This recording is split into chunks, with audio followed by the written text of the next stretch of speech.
Sometimes you meet someone who reminds you of how curious you used to be, who reminds you that rocks can be really cool, that sea slugs deserve fan clubs, and that awe isn't something we have to grow out of, and it's something that we can grow back into. Today's guest is Emily Hunter, an environmental educator and guide currently based on the Ningaloo Reef in Australia. She's a hiker, snorkeler, bushwalker, sea slug census goer, and the creative force behind EnviroEd with M. But more than that, Emily is someone who wakes up every day and makes being curious look easy, natural. She spent her life connecting people to the world around them, from Idaho to Tasmania to Western Australia. And she's got stories about leading hikes at sunrise, about finding community when it doesn't already exist, and about turning that little spark of wow into action. This is a conversation about interpretation, not just in the park ranger sense, but in the soul of SciComm sense, about what it means to be a translator of wonder. This is The Wildlife. I'm Devin Boker. Let's meet Emily. Hey, my name is Emily Hunter. I use she, her pronouns, and I am an environmental science educator. How did she get here? Oh man, where to even start? The academic end, she earned her bachelor's in environmental science and management in 2020. Woo woo. Emphasis in education and interpretation. But before that, I was born and raised in Idaho, and if you're familiar with the good old potato state, it is more on the conservative side of things, and I would say that environmental science, and especially environmental education, tends to not be a thing of great focus in that part of the world. And when I was younger, I remember being at school and always being referred to as, oh, the tree hugger and the hippie and this and that. At the time, I guess, just caring a lot about, in whatever 2015, it would be like, save the polar bears and like save the turtles. an early feeling of being out of place for caring too much, that's a story that I've heard over and over, especially from people working in science and advocacy. It's one that I've lived with for my entire life, but Emily didn't shrink from it. She leaned in and went searching for answers. And since then, having evolved into a much more, I guess, intersectional environmental approach to things. But it kind of started from there. It started from way back, just caring a lot about this thing that I felt we all should care about and not having that be reciprocated and wanting to find answers. So I pursued that degree and went to school in California because I wanted answers to all the questions I had. And I was like, what actually is happening to the world? What actually is this global warming business? And how can I understand this data? So I went to find answers to like be able to tell people back home and to be able to more or less like have comebacks at family dinner parties and all of that. And since then, it's blossomed into this really unique and eclectic career, which has led me to have random roles in different places across the world now. So all the way from California, and I've since moved more or less spontaneously / by accident to Australia and have found really similar roles that I love and that feel my passions in the land down under. So yeah. I always say that science in general, not even just biology, but science in general is like the best. If you have existential anxiety, it's like a feedback loop. It's like, oh, I'm gonna go find the answers to all the things that I'm like anxious about and I want to know about, I want to understand how they work. And then you get answers, but then there's more questions that come up with those answers, and then it just kind of perpetuates for forever. Yeah. It never quite stops. But you mentioned, so like the emphasis is in, you've got the education and the interpretation piece. And I feel like there's a lot of people who don't really know what that means when we talk about environmental science or biology, when we say interpretation. Yeah. What does that mean? And how do you think that kind of approach, that lens has shaped, I guess, the lens that you know? Oh my gosh, I love it. Okay, so I think it was first year of undergrad, and I remember going through all of the core classes, as you will, And then your advisor's like, okay, you want to choose this degree. But within this degree, for me, there were like 7 different emphases within environmental science and management. So we had things like energy and climate. We had my degree, the education and interpretation side of things. There was policy. There was a few more that are slipping the mind. um, and I chose the environment the I chose the education and interpretation side because I had an epiphany one day when in the deep depths of data analyzing, when I was like, oh my gosh, there is so much data that already exists. There are so many bizarre studies and in information galore that exists, but all that information is locked away into these little echo chambers of the internet in these like scientific papers, and then even then many scientific journals and whatnot you have to pay for, or they're tricky to access, and they're filled with jargon, and they're filled with a bunch of hibbly blobbly that like most people don't understand, and not even most people, even though the peers of those scientists take like weeks for them to understand those studies. And so for me, I was like, I could either go the route of more data collection, go the route of choosing something really niche and studying that and getting really passionate about that thing. But I was like full on stopped in my tracks. Like, what's the point if all this information goes nowhere? If like all these Yeah. scientists are already existing here and across the world collecting all this data, and then that data just gets put to a stop in like an imaginary damn wall of information. And it's like I was just like, what, we gotta do something about this. We gotta, like take this Yeah. information that's already existing, um and yeah, like go from there. And so the education interpretation side, it's taking these really complicated kind of hoobly blobbly, as I was saying, concepts or information, data, and like siphoning it or rewording it or reimagining it in a way that everyone can understand.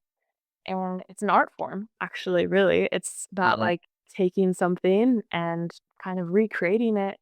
And the interpretation side in my degree focused a little bit on the kind of digital side. So imagine if you walk to a park and they're like, "Welcome to this park."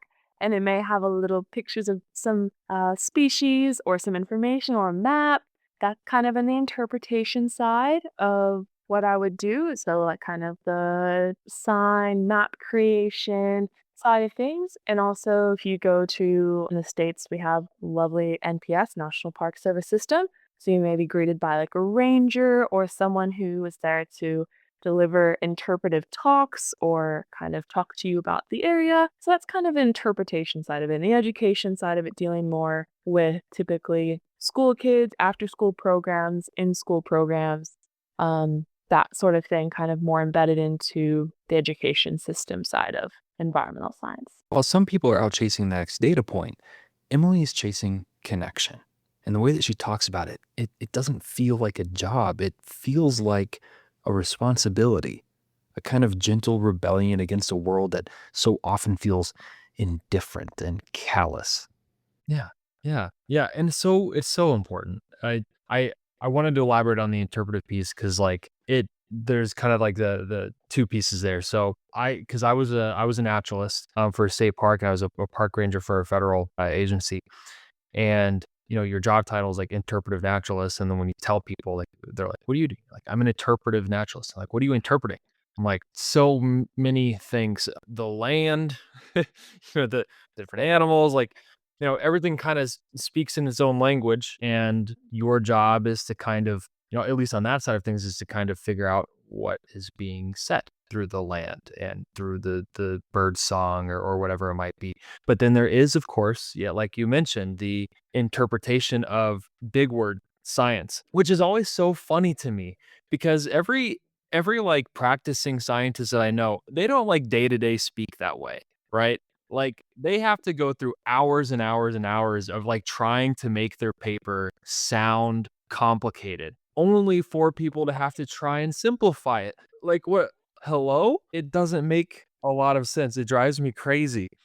Because it creates this like it just widens that divide even more. People thinking that like science Mhm. is this big ivory tower, it's impenetrable, they can't do it either, and it's just weird. It's ridiculous, but No kidding. it Hit the goes back nail. to it's. I feel like I've been saying it in so many conversations lately, so I like don't want to be so repetitive, but I can't help it because it's just resonating. The idea, and it's been quoted by so many different people, but like the idea that like in order to care about something, you have to learn about it first. And in order to protect something, you have to care about it first, which means you had to learn about it first. Well, if all the information out there is locked up in overly complicated research papers, and how are you ever going to care about it? And if you can't care about it, then how are you ever going to protect it? So the kind of work that you do is vital, and making that kind of stuff happen. So that's awesome. Yeah. Yes, Kevin. Knowledge is power. Like that is the Yeah. key. Like Yeah. exactly. Yeah, you hit the nail on the head, man.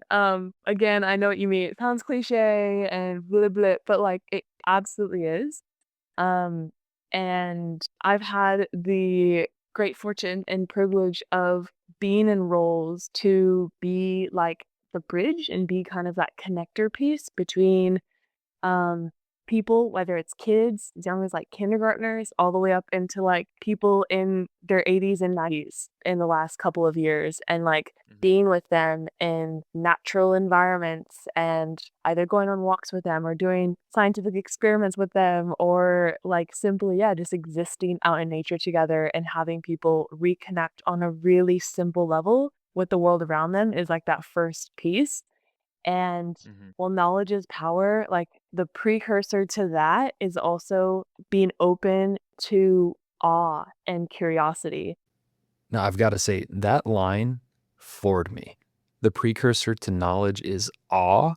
Like, what the like, that's the spark, the unlock, the thing that comes before the science textbook ever even gets opened. Awe, curiosity, wonder. You know what? I'm just going to stop interrupting for a while because, like, it's just too good. Emily's just too good. And like, it's just like if you were sitting at like a boring lecture and it's just like knowledge, knowledge, knowledge. And it's like, okay, like if it's dull and boring and plain and you don't care about it and you're not curious about it, it's just gonna like wash over your membranes. But if you're like, oh, I'm actually kind of curious. Oh, this kind of intrigues me. And you have a sense of interest or awe about something, you're also going to be more receptive to that knowledge. And that knowledge is going to like permeate a bit and it's going to like, so we have to the step before knowledge is also connection, And like for me, my work so I've worked like I've stayed with you before, just out of university, I went and worked with an AmeriCorps program called the Watershed Stewards Program in California. Go salmon. I could go all the way into salmon and how cool they are and all of that. But we'll put a pinhole in that. And then after that, going to work San Francisco as an environmental science educator. So working with folks from the Bay Area and having them come to our campus for 3 to 5 days. And yeah, getting to engage with kids in this outdoor scene for several days. So epic. And then I came to Australia with the intention of a 2-month holiday, and it's been 2 years, and I haven't left. But then I've had the chance to work as a bushwalking guide down in Tasmania, traversing mountains and beaches with folks who, maybe don't have the strength or means to like carry full overnight packs for themselves, and going kayaking with people for their very first time and snorkeling with people for the very first time in my role now up in the Ningaloo in Western Australia. And all of those experiences like have been at their core about getting people reconnected, or deepening their own personal connection with nature in some way or form or another, in whatever unique way that looks like for that individual. Yeah. I that's the part that I kind of I try because so I teach high school like during the school year and stuff, and like that's the element that I feel like is so missing in a lot of the way that like even just primary education and stuff is done is when you are a naturalist or a guide or a ranger or in some kind of role like that where your job is that communication and that interpreting is like you don't have a captive audience. Like they can walk away or not show up, or if they get really bored, they can just completely tune out, disappear, go do their own thing. So like you really have to figure out like range of age. You could have people like in their like toddlers to retirement and beyond all in the same thing with you. And so you really have to figure out like, how am I going to take this thing with this diverse crowd in front of me, make it connect with each individual one of them, and make sure that they have that kind of experience where they are experiencing wonder and it's connecting to, some important part of their experience. And that is so key. Like that whole piece is so key. Just in the overall education piece, like, bringing that into the classroom and stuff as well. How do you make sure that, it's not just the mitochondria is the powerhouse of the cell. How do you connect on a deeper level with every individual? Yeah, Yeah. that's definitely powerful. And that is a really wide range of stuff. It's awesome to have such kind of a plethora of experiences in your background. I mean, do you have one that was maybe your favorites, or any like really standout experiences that come to mind? Okay, favorite. I've got an issue with the word favorite because I feel like it compares everything else to have to be like a number one, or like it Yeah. ranks them all, then makes all the other experiences like lesser. They're all, unique in their own way, but like, um, in the sense that like each of those roles that I've had have all been really special for me in those periods of life, and I would say impactful in different degrees.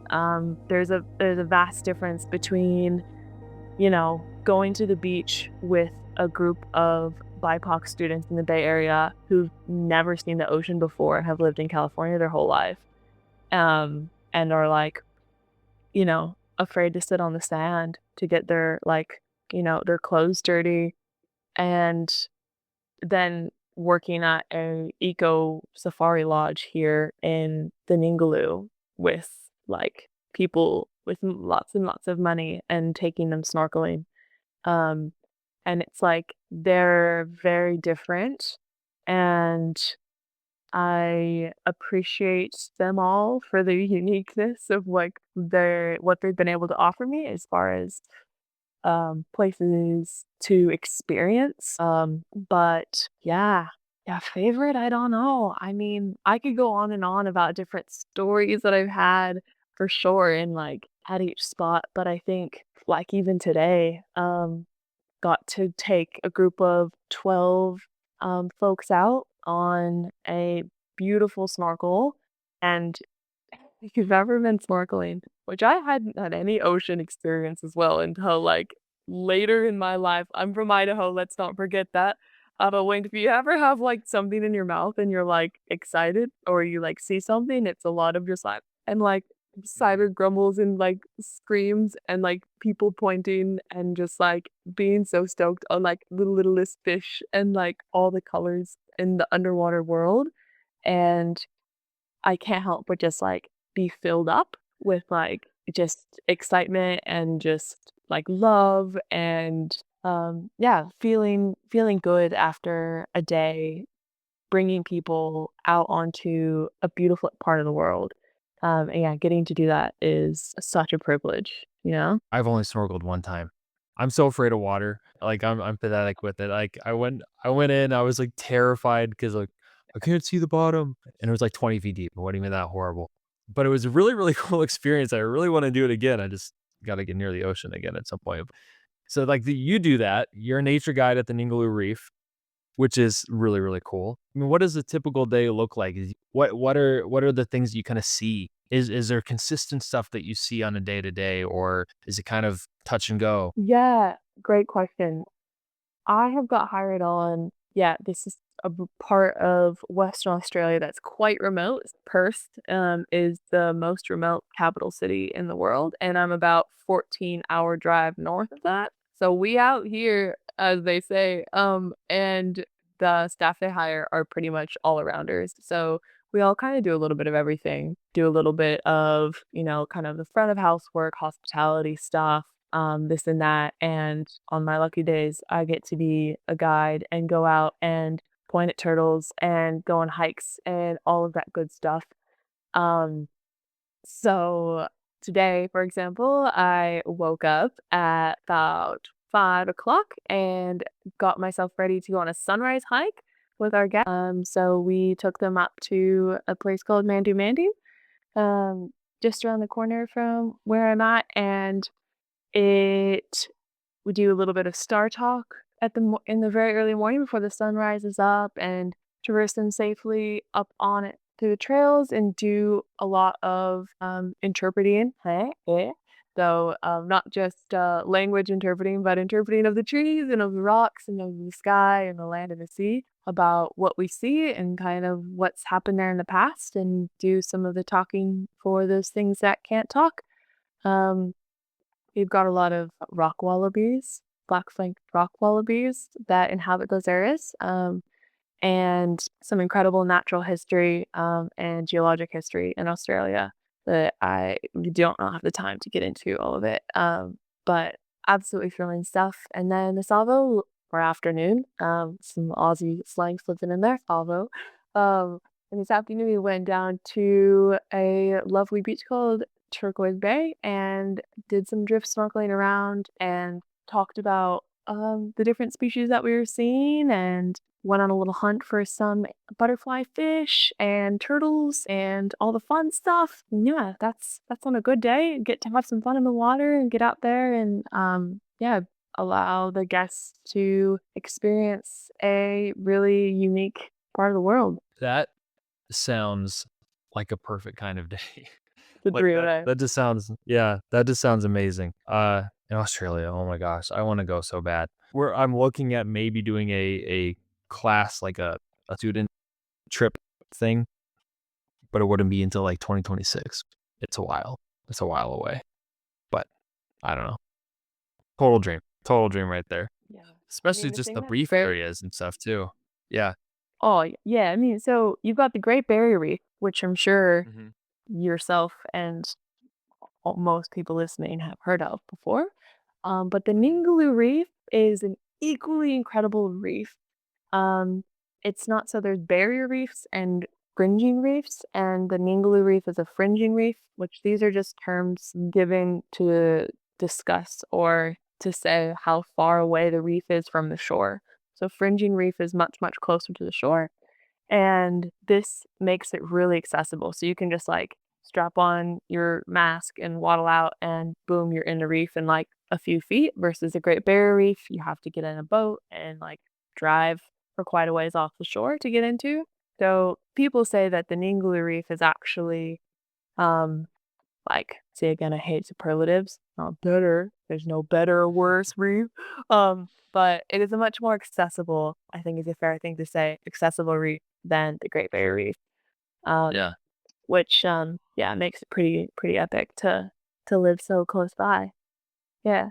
So there's obviously been a lot of changes with reefs and things. This last year in particular was kind of a rough year for reefs. I mean, do you see that with the Ningaloo, or is it doing relatively okay, or how does it appear to be holding up in spite of, all of Great question. And I would also love to know. So I have been up here for just about a month and a half. So I Mm, haven't been able to see per se the seasonal changes and compare and contrast years of yeah, comparison of what the reef may or may not have looked like in years prior. sure. However, I did just get back a few hours ago from a science night at the community center. They did a Science of Ningaloo talk. So there's the Australian Institute of Marine Biology and the Antarctic Institute. I wrote it in my notes somewhere. Um, but anyways, these two gals did lovely talks. One about whale sharks, which don't even get me started. Super cool, largest fish in the sea. They're not really sharks or really whales, but they're fish. And also about humpback whales tonight. And kind of touched a little bit on like reef health as well. But really, this reef several years ago did see a pretty good bleaching event happen, and it has since recovered dramatically. And the thing is that the reef here in particular has a lot of cold water swell coming up into its northern waters. The way that the swell direction comes up, it's pretty much straight shot from Antarctica. So luckily in this area, it tends to not have as much of a impact as the Great Barrier Reef has had in similar years.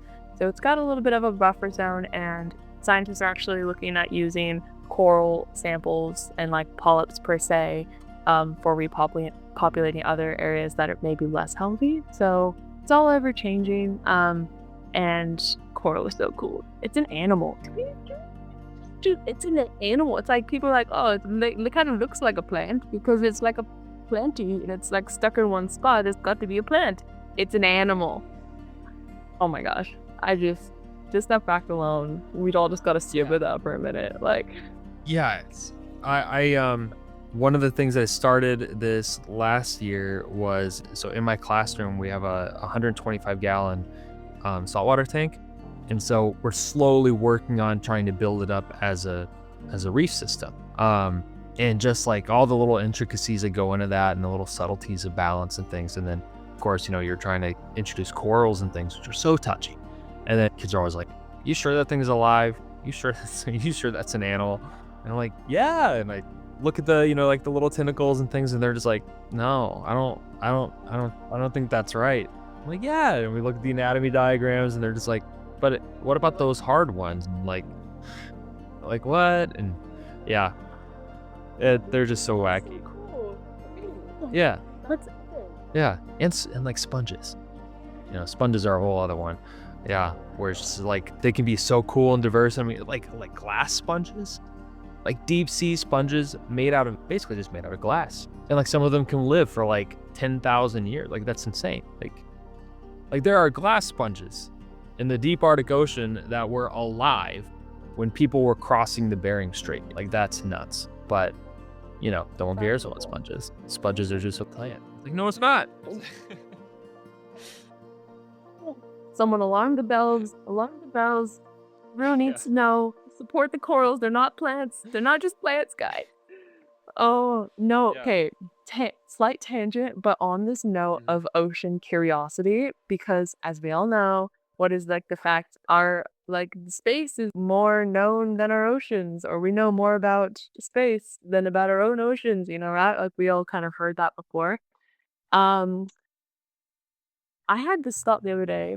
You know how if you're like ever gandering up at the night sky and you see a few stars, if you're lucky enough to live in a place with like little light pollution, and you're like, wow, the universe, it's one of the great things that makes us human, I think, is that like, again, thank you, cognitive revolution, but like the sense of being awestruck and like having curiosity. And I think for me, I had this epiphany the other day. I was walking on the beach and I was looking at shells. And I was like so full of curiosity and wonder. I was like, where did you come from? Oh, how long have you been here? Oh my gosh, like what is this journey of the shell been? And I was like, shells are like the stars of the oceans. They're just like kind of like our little gateway of like, of intrigue and curiosity and wonder. And so, yeah, big fan of the ocean. And also that to say that I think the more that we fill our lives with those little moments of like, whoa, we're like, whoa, that's kind of cool. I think the more like of a rich life we will all have. Like imagine a world if we like all walked around with like an open-minded sense of curiosity and just like awe of the things around us. And then I just like to sit back and sometimes imagine what that world would be like. And I think that'd be pretty cool. Oh, 100%. I mean, we all have that. Like when we're kids, we all have that. Like, the stage of children where they never stop asking why, and at some point people just like stop or like don't allow themselves to feel that or ask those questions anymore. And it's like, that's such a shame, like you're so right. It's just that ability to be curious, that ability to wonder, and then also like to chase that and like to allow yourself to kind of have the feelings too of like, wow, this is so cool, and like actually get hyped about it and not be like, well, people are gonna think it's weird if I think this rock is neat. Like, Oh, no, think the thing is neat. Yeah, yeah, yeah. It's like it's perfectly fine to be excited about those things and to chase that and follow. Like, have your weird thing. It's okay. Like, weird isn't like weird. Weird isn't a bad thing. Weird is we all like if it's everyone just a thing. had, oh my god, this is literally what I'm like the most passionate about in the world. If everyone had their own little weird thing, we've all got them. I know if you're listening, you've got a weird thing that you're like, I kind of think this is cool, but I don't want to know anyone no one can know about it. Like, it's your dirty little passionate secret. That is the thing that you should be like hyping up, getting intrigued about, filling up with curiosity. I don't care if it's rocks. I don't care if it's soil or like pellets or water or whatever it is. Like, filling our world up with just, yeah, passion is, I think, one of like the most critical things in our current society that we need to bring and this like bring back and like encourage the weirdness in all of us. Like, encourage us Yeah. to be like, yeah, filled with whatever it is that, you know, lights you up. Mm-hmm. Yeah. Yeah. Which kind of gave me an idea. I don't want to take it though. I don't know if I'll do it. I don't know. I had an idea for maybe potential. I used to do like these daily like gratitude things, like a video series on like daily gratitudes. I would just kind of like, what if instead of like daily gratitude, which is a good thing, but if it's like things that were neat today. I was like, ooh, that's cool. Which, speaking of, you also do videos. Where the Enviro Ed with M. Yes, That's it. on Instagram. Yeah. What got you started doing that? And what's your how do you come up with your ideas and what it is that you post? What's your process like? If you have one. I don't. Yeah, big nerd alert and proud of it. Yeah. So environmental evidence, I think, was I guess like long time passion project that's been brewing. It's been a pot that's been brewing in the back of my brain because I had a lot of people say, "Well, Emily, like either you should like write a book or you should do something with this passion that you've got for life, You should write this down or yeah, start a podcast. Hey, good on you, Devin. Or, like do something. Um, and that idea hadn't really come into light until recently. I had a friend of mine who was like, I think it'd be really cool if you started getting into reels, like post this stuff. Like I had shamelessly have so many videos on my phone of just plants and like of things and like birds. And I'm like, oh, look at this. And I just started filming it because I'm like, I think that thing is cool. But I had all this B-roll footage of all of this like stuff, like all of these things that I was like, "Oh, I'm gonna take a picture of this so I can look it up later," you know? And then I started, like, going through my phone, and I was like, "So much footage. I could easily make a couple little reels." And as I'm learning about these things, like, for my own excitement and knowledge, like, why don't we just share that, you know? I mean, how fun is that? It seems like a fun little hobby. And so I just started doing that. And honestly, the environmental ed with M has only just begun. Like, only in the last, I guess, couple months even, I've really been posting things on it, like, in a semi-serious matter, in a way of, like, not just, like, once a blue moon, but trying to do them quite frequently. And it's something that being up here on the Ningaloo Reef has kind of really I guess, like, inspired me and taken a hold of, like, I've got so much, I guess, content around me at the moment as far as, like, the beauty of the oceans and its uniqueness, so just trying to, like, lean into that, but yeah, it was born of just, like, being, interested myself and having my own curiosities that I then wanted to share with whomever wanted to watch. Yeah. Yeah. And I think there's obviously I think there's because I make videos like too, but there's for sure like a place for that kind of thing because not like you kind of mentioned it a little bit ago. Not everyone can get out, to some of these really amazing places or has the ability to go and see some really cool things. I mean, there's certainly nature everywhere, right? Like, you step out a door, you're in nature in some capacity. There's stuff. But there's something to be said about the power that social media has for being able to like share that interpretive message and stuff on a larger Mhm. scale and with more people, expose them to the world in a way that they might not have experienced before. Yeah, yeah, for sure. Yeah, I had one of my friends from back home in Idaho's like mom comment on one of my reels and she said, like 56-year-old Idahoan here. Would love to learn more about the ocean. Please do more. And I'm just like, that's it. That is all the inspiration I needed. Thank you, Jennifer. It's just like so sweet. So, I mean, that's obviously like a big positive. Have you had any moments where like his comment sections can be just ridiculous sometimes? Have you had any moments where people have been like, "I hate the ocean," or like, I don't know, I can't even think of anything right now, but where people are just like calling into like, "Oh, that's not important," or like want to argue about it or anything like that yet? Any like the negative stuff? Honestly, no, not yet. Not No. yet. I don't think I've had, Yeah. the root for that thankfully yet, but I've Mhm. seen it. Like, I receive and get recommended all of the environmental, similar naturalist kind of things, and you definitely see that Mhm. stuff for sure. But I Yeah. think it's also motivating as well because 'cause I'm just like, you know, even more reason to share the love Mhm. and because all it is just like again, going back to that curiosity, that sense of, um, interest and excitement, all it is just, like, fun tidbits and information, like, if you're salty about that, then, like, get off the internet, what you doing, go spend your Yeah. time doing something else, you know? Yeah, yeah, absolutely. I don't wanna ask favorite, but okay, so, maybe a different word other than favorite.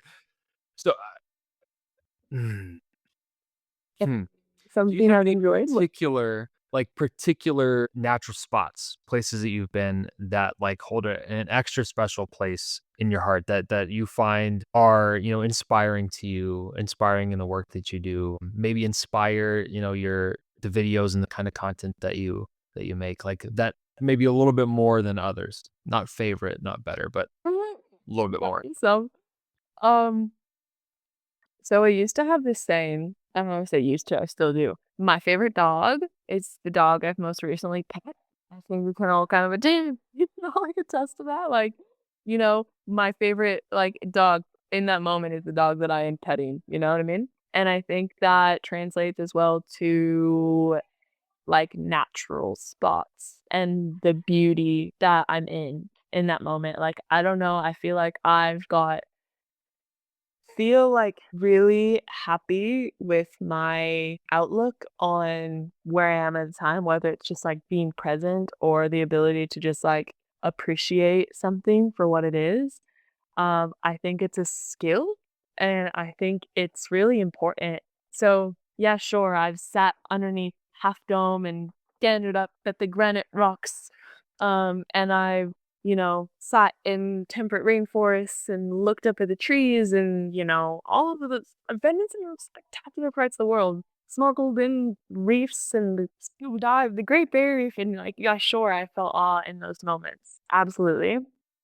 And I also choose to see awe literally every day. Like, the other day, the sunrise was so spectacular. I was like, "I don't think I've ever seen anything more beautiful in my entire life than the sunrise right now. Like, this is so cool."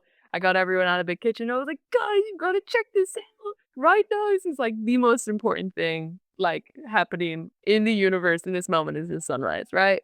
And, like, same thing, we get a lot of the humpback whales are migrating north, and so we get quite a few humpbacks out there breaching and dancing around out in the ocean. Every time I see one, takes my breath away. I've seen probably hundreds, maybe even thousands at this point. Every time I'm like, "Oh my gosh, oh, that was a humpback." And it's like, you know what I mean? Like, every day, I find something. It's not like I'm necessarily going out to seek it. Like I'm waking up in the morning and I'm like, what's gonna inspire me today? Like I gotta go seek it out. It just, just happens around. And I think that also attests to the fact that like no matter where you are in the world, whether you are in small town Idaho somewhere, or you are, in Australia or anywhere else in the world, like there is opportunity for inspiration and all around you.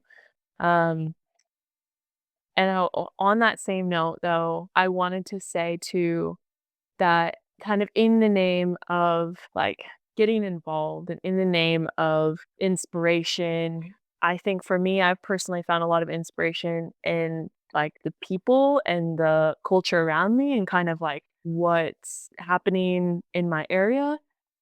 Like I said, I went to a science talk tonight, and tomorrow I'm going to this sea slug census. So go nudibranch. We don't have to get into that.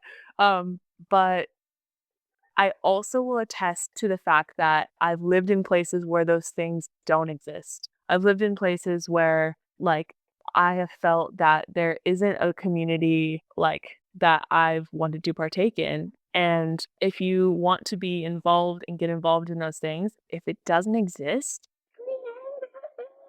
and I think empowering yourself, build something and to organize something that you're passionate about and that interests you, if it doesn't exist, go for it.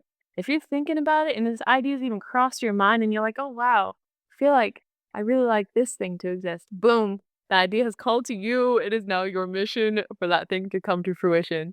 If there is a listener who is like feeling really inspired and is like, I want to do what they do.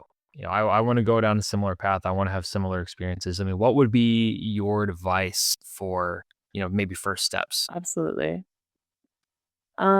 Be radically flexible and be open to opportunities that come your way. And for me, I have started fresh, blank slate more times than I can count. And when I came to Australia, didn't know a soul, didn't come with anybody, didn't have any connections. Came here pretty much, yeah, again on a whim, thinking I was going to be here for 2 months, and ended up putting myself out there. And when I say putting myself out there, what I actually did was ask around folks, look at, if you go to like a cafe or something, look at the little posters that are hanging up on the walls, see what's going on, go to some of those events. There's probably a Facebook group for the area. um, I've reached out in Facebook groups before and just said, "Hey, my name's Emily. I really like trees and stuff. Anybody else like trees and stuff?"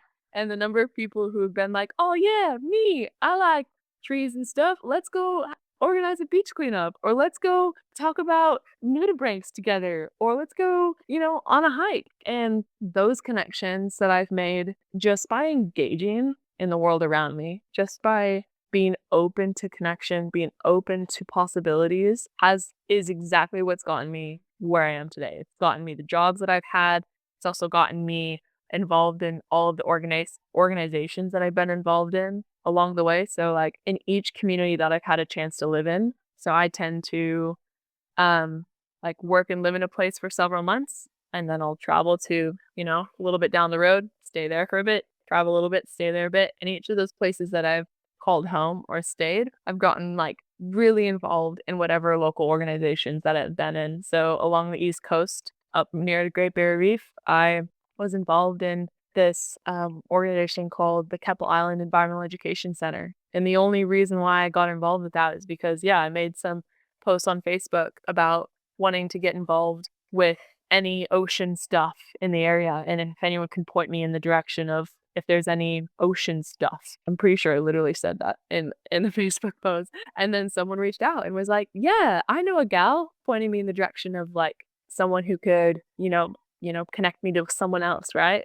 And when I moved down to Tasmania, I was involved with the Bob Brown Foundation. And the only reason I was involved with that is because I happened to tell someone I like their bird sticker on their water bottle. And they're like, "Oh, yeah, I volunteer with the Bob Brown Foundation. You should come on a bird survey with me next weekend." And it's like all of those little things that have happened have evolved into different opportunities. And I would just say, like, be open to that. And then also, like, not being afraid to yeah, be the person who starts those things. All of those organizations, all of these ideas and clubs and cleanups and whatever it is that you are want to be a part of have all started with someone having an idea, and that person can be you. What a wonderfully put answer. I just want to say, especially like that last part is like like the all of those things that start with somebody.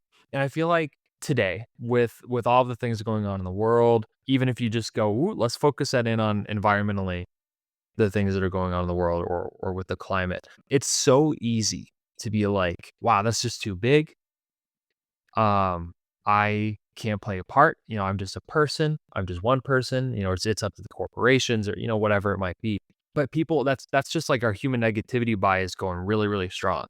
Like we forget that if you can acknowledge that you have a role in negative impact, you have the potential to have a positive impact, right? If you are saying that me as an individual can contribute to the overall negative, then of course you can contribute to the overall positive. And it just takes, one person acting, one person reaching out to another person, one person setting up a meeting at a local library, whatever it is. And I just appreciate you putting that into better words than I have been able to. Oh, dang, that's so sweet. As far as the future goes, do you have any plans, any upcoming projects, hopes for where the road might take you next? Oh man. Hopes for what might happen next. So I am a what you what might call a haphazard backpacker where I like totally have been you can never plan more than like a month in advance for me, or like I feel like ever since COVID kind of scared away the fear of like planning like a 5-year plan. I have Mhm. ideas of things that may happen, but plans I think just like aren't really on the cards for me. It's more like just kind of going with whatever happens. But I will probably be up here doing my Ningaloo stuff for until November. Um yeah, quick reminder, Southern Hemisphere seasons are opposite. So come November time, Yeah. it's coming into summertime. And I am in a very hot, hot part of Australia. So come November, it's gonna get real toasty. And that means I migrate south with the whales. So Mm. I will probably head back down to Tasmania and do another season of bushwalk guiding. Um, Possibly on Cradle Mountain Treks, which is an epic, like, 6 to 8 day, like, overnight backpacking trip, in some of Australia's grandest mountains, and by grand, I mean teeny tiny mountains because it's Australia, and they're not renowned for their mountains. Um but yeah, mom, if you're listening to this, sorry, but probably I'll be in Australia for another 2 years, and then head over to New Zealand as well after that. I've got hopes and aspirations to do the Te Aroa, which is the through hike of New Zealand, eventually, 2026, exclamation point. So, Yeah. all TBD, but, definitely pondering and always having some exciting things brewing, that, get me excited for life and whatever comes next. Yeah. Yeah. Yeah. Well, awesome. Awesome. I thank you so much for your time. I know it's like later in the day for you. It's my day's just getting started on this end and stuff. Um, I just genuinely, I very much appreciate your time and your thoughts and your curiosity. Stay in touch. I'm really curious to see kind of what you do next. And yeah, yeah. Again, I really appreciate it. Kevin, right back at you. Honestly, I was so happy when, yeah, that reel came across my For You page, and I've you can probably tell after our interview like what you're doing with taking all of this sciencey things, and you are being an educator, a communicator, a synthesizer for all of this. Like it's at the core of like my deepest passions. I can feel that within you as well. And the fact that you're like teaching and everything on top of doing all of this other stuff, that's like wild and crazy. And I'm like, I don't even want to know what your schedule looks like, bro. Like that's nuts. But like It's hectic. I can tell I can having coral aquarium tanks casually, like, there's so many things, like, I wish we could just chat more just about life. But I think, yeah, again, what you're doing as well, like what this work that we're both really interested in is so key, and it's so inspiring for me to like see other people doing it and embodying it and like bringing these voices to light. And it's just incredible. And more of it. Absolutely, like, cannot wait to see where you go or wildlife goes, and just, like, can't believe that I've been able to be a part of it. I feel like, "Oh, yeah, dream come true." I'm like, "Guess what? Mom, go crazy." Like, even just, like, yeah, the whole idea of it, the concept of it, I applaud you, and I think thumbs of approval, um, of this all of it, again. So yeah, thanks for doing what you've done and like engaging in the way that you have with the world. I think it's super epic. Thank you. I appreciate that. Again, Emily, for Okay. coming on the Well, show. You have been an absolute all right. I'll inspiration let to you me, and go I'm have a good hoping, night. I would imagine Some that things you that will cannot be an I'll be able to inspiration to share people who are listening. only And to those of you only like a listening, little bit. thank you for also being an inspiration for me to continue creating the show. If you would like to help support the creation of the show, the video series that I do on TikTok and Instagram, like Field Guide of Wonder, my Substack series, like my Climate Communication Toolkit, my Wolf series, Beyond the Count, any of the stuff that I'm doing with science communication education, you can do that at patreon.com for as little as $1 per month. I should probably mention the actual full thing. It's patreon.com/thewildlife. All right. Thanks for listening. Be yourself, stay curious, and peace out, Rainbow Trouts. Hello, Devin. Wow, wow, wow. First of all, thank you. I've just finished listening to the podcast and I am just beaming. You did such an amazing job putting that all together, and I'm just giggling at it all. But since then, I have been given a full-time role as a marine and nature guide at Sal Salis, and I'm up here again for my second year. So in the note how I had just said I was only working there for a month, and I really wanted to see how the coral has changed over the years. Oh, how that has not aged well. This last summer, we received the largest bleaching event in Ningaloo's history. And I left in November when the corals were healthy, and I came back 2 months later and over half of the reef had bleached.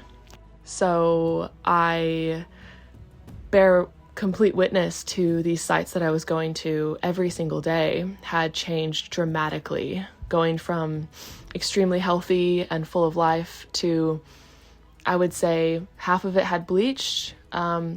Maybe a third of that coral has since died and been covered with algae, and the remaining kind of fraction of that is either recovering still or has recovered. So it has been pretty harrowing seeing these drastic changes before my own eyes in a mere matter of months. But my goal now is essentially educating people on how corals work. That's been my main focus this year when I take folks out on snorkel tours, and talking about, what corals are and what bleaching is and how they're just hungry corals, but they're really vulnerable. And what I've been doing a lot in my free time is volunteering with a Coral Watch volunteer program, which is essentially a group that a mate of mine spearheaded, and then I have since joined in on, and we go out and we survey the corals and take these little slates that have a color grade on it from bleached to healthy, and we sample and survey the reef because there's little to no data on the Ningaloo Reef. So we are tracking and observing and monitoring the health of the reef here, so that way we can have a sense of how much of it has bleached versus how much of it is healthy, and try and collect some data. But that's what I do in my free time now. It's what I volunteer with these days. And then during work, I'm hiking and snorkeling with guests every day. And yes, as far as that bit about the reef and the resiliency of it compared to the Great Barrier Reef, is that it's the Lewin current, or Lewin, Lewin current, that runs through the Ningaloo, which tends to create a a colder swell than the warmer waters that the Great Barrier Reef get. However, as we have found out this last summer, it was the biggest bleaching event since 2008. So it is not as resilient as all the scientists thought. And again, therefore, there's a big lack of data on the Ningaloo, which we're trying to fix that. Anyways, ramble. You rock. And I really enjoyed listening to that podcast. So cheers. I hope you're well, and I'll speak to you soon.